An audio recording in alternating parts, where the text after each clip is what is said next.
Assalamualaikum warahmatullahi wabarakatuh dan salam sejahtera. Bertemu sekali lagi bersama dengan Cikgu Nasa dalam Jom Belajar Bahasa Melayu bersama dengan Cikgu Nasa. Namun pada kali ini Cikgu akan bincang-bincangkan tentang pelajaran Bahasa Melayu tahun 3. Okey, sebelum itu anak-anak tahun 3 tolong sediakan buku teks Bahasa Melayu tahun 3 dan jilid 1 dan buka muka surat yang pertama. Diharapkan sudah pun bersedia dengan buku Bahasa Melayu tahun 3 muka surat yang pertama, jilid yang pertama. Kita perhatikan gambar-gambar yang ada pada muka surat itu dan kemudiannya kita akan bercerita tentang gambar-gambar itu satu persatu. Kita perhatikan gambar yang pertama. Kita dapat lihat Nabila bersama ahli keluarganya sedang beriadah di Taman Botanikal Air Keruh, Melaka. Anak-anak boleh rujuk pada muka surat 2 di sebelah muka surat ini. Di sini kita dapat melihat beberapa aktiviti yang dilakukan oleh ahli keluarga Nabila. Nabila dan ahli keluarganya beriadah untuk mengekalkan kecergasan dan menjaga kesihatan mereka. Kita tinggalkan untuk gambar yang pertama, kita lihat pula gambar yang kedua.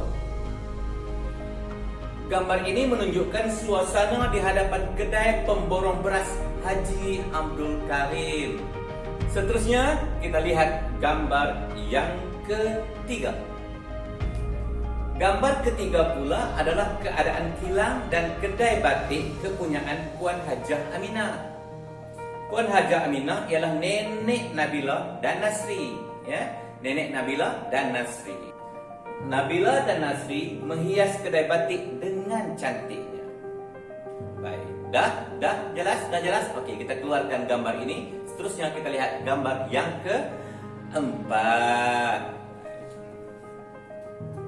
Gambar keempat pula ialah gambar kenangan aktiviti sukaneka semasa kem Bistari. Banyak aktiviti yang dijalankan sepanjang kem Bistari yang diadakan di mana ya? Diadakan di sekitar rumah rehat Sri Talang ini. Dah jelas? Okey, baik. Baiklah. Setelah kita bercerita sedikit tentang gambar-gambar tadi, kita terus ke pelajaran yang pertama, iaitu di muka surat yang kedua. Anak-anak boleh membuka muka surat tersebut sambil mendengar penerangan cikgu dan kita baca bersama-sama. Surya pagi. Surya bermaksud matahari.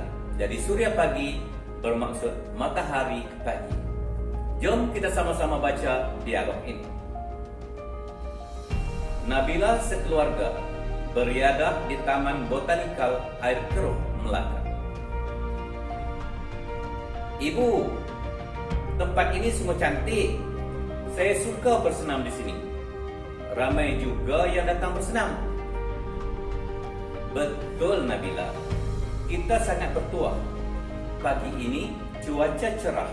Matahari bersinar terang. Amalan bersenam pada waktu pagi dapat menyihatkan dan mencergaskan badan kita. Oh, begitu. Okey, dah selesai. Kita pergi kepada dialog yang kedua. Mengapakah kita digalakkan bersenam pada waktu pagi, ayah? Cahaya matahari pada waktu pagi mengandungi vitamin D. Vitamin D menguatkan tulang kita dan melawan pelbagai jenis penyakit. Pada akhir pelajaran ini, kita diminta mendengar dan menyebut ayat tunggal. Okey? Sekarang kita cuba perhatikan pula apakah yang dimaksudkan dengan ayat tunggal. Kamu ingat lagi apa yang dimaksudkan dengan ayat tunggal? Mungkin ada sebahagiannya yang dah lupa sebab dah lama tak ke sekolah ni. Tak apa, cikgu akan ulang sepintas lalu. Baik ya. Namun begitu, kalau ada sesiapa yang ingat, cuba sebut kuat-kuat. Cikgu nak dengar ni. Ya? Tak ingat juga? Tak ingat juga. Okey, tak apa. Kita ulang lagi. Ayat tunggal ialah ayat yang mengandungi satu subjek dan satu predikat. Contohnya, seperti pelancong itu dari Indonesia. Gadis itu anak saudara saya. Makcik memasak bubur dan sebagainya. Apa pula itu subjek dan predikat? Ini kena paham dulu ya. Subjek ialah bahagian ayat yang diterangkan. Predikat ialah bahagian ayat yang menerangkan subjek. Contoh, 2 ekor kambing itu sedang berkelahi. 2 ekor kambing itu adalah apa yang nak kita ceritakan, yang kita sebut sebagai subjek. Manakala sedang berkelahi, yaitu predikat ataupun predikat, menerangkan apa yang sedang dilakukan oleh subjek kambing tadi. Jelas kan? Okay. Itu sedikit penerangan ringkas daripada cikgu. Sekadar mengulang kaji, karena kamu telah pun mempelajari tentang subjek dan predikat ini semasa di tahun 1 dan tahun 2. Baik.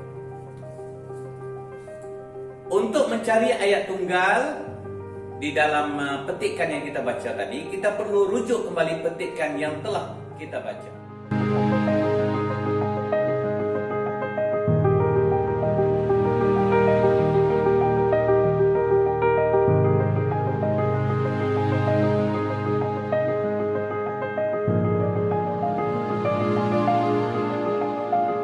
Baiklah anak-anak, sebagai latihan tambahan ataupun latihan susulan, supaya kamu lebih mengenali dan mengingati tajuk ini, cuba buka buku aktiviti Bahasa Melayu jilid 1, muka surat yang pertama. Cuba baca dan susun ayat yang lengkap mengikut urutan. Boleh ya? Okey. Selamat menjawab. Sampai kita jumpa lagi dalam tajuk-tajuk yang seterusnya. Assalamualaikum warahmatullahi wabarakatuh.